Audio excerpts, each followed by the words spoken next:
CSC সহ কমিশনের সদস্যরা রাষ্ট্রপতির সাথে সাক্ষাৎ করতে বঙ্গভবনে যাচ্ছেন। তো বৈঠকে তফসিল ছাড়া আলোচনায় আর কি থাকতে পারে বলে আপনার ধারণা?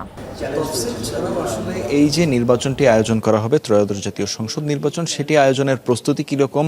এবং এটি আয়োজনে কি কি চ্যালেঞ্জ এবং নির্বাচন কমিশন বর্তমানের এই যে নাসির উদ্দিন কমিশন তারা কি কি পদক্ষেপ নিয়েছে, তারা কি কি উদ্যোগ গ্রহণ করেছে, সে বিষয়গুলোই কিন্তু আসলে রাষ্ট্রপতিকে অবহিত করার একটি ব্যাপার থাকে এবং সেখানে সামগ্রিকভাবে আসলে যা কিছু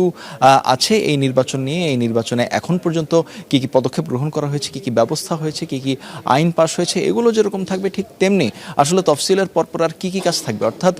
এর আগের কাজগুলো এবং সামনে যে কাজগুলো রয়েছে সেগুলোর মধ্যে সমন্বয়ের একটি বিষয় কিন্তু থাকবে এবং সেটি আসলে আলোচনায় উঠে আসবে। এর আগে আমরা দেখেছি যে 11:37 আসলে প্রধান নির্বাচন কমিশনার তার রুম থেকে বের হন এবং তারপরেই আসলে তিনি নির্বাচন ভবন ছেড়ে এই রাষ্ট্রপতির সাথে সাক্ষাতের উদ্দেশ্যে তিনি এবং পুরো কমিশন আসলে রওনা দেন। এবং এই যে এই বৈঠকটি হবে রাষ্ট্রপতির সঙ্গে এই বৈঠকের পর তারপর পুরো কমিশন আবারও ফিরে আসবে নির্বাচন কমিশনে, এই নির্বাচন ভবনে এবং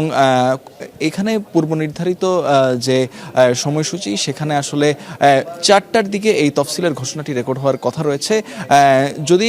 সেখানে আসলে বড় কোনো রদবদল না আসে সেক্ষেত্রে হয়তো বা 4টার সময় এই তফসিলের ঘোষণাটি রেকর্ড করা হবে,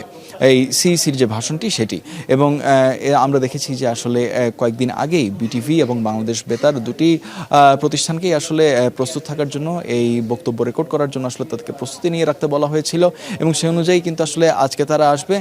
এবং রাষ্ট্রপতির এখানে সাক্ষাৎ শেষে তারা যখন আবার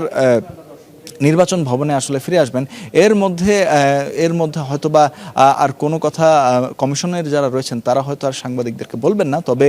সেক্ষেত্রে আমাদেরকে আসলে অপেক্ষা করতে হবে যে তফসিলের যে ভাষণটি সেটির জন্য এবং সেখানেই হয়তো যে অস্পষ্ট বিষয়গুলো আছে সেগুলো পরিষ্কার হয়ে যাবে এবং সবাই আসলে সেই মুহূর্তটির জন্যই অপেক্ষা করছে। আমার কাছে এই ছিল সর্বশেষ।